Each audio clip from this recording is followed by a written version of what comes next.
Hello kids, our next English concept is bird's name. So today we will learn bird's name. Now look at the board. First is hen. Hen, spelling of hen is H-E-N, hen. H-E-N, hen. It gives us eggs. It's a pet bird.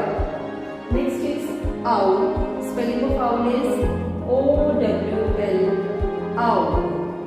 O-W-L, owl. And owl comes out of his nest in the night because it can't see in the day. It's visible at night.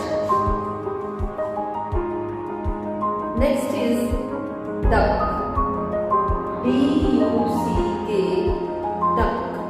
And duck lives in water. Spelling of duck is D-U-C-K, duck. And duck lives in water. Learn these birds' name at your home. Bye.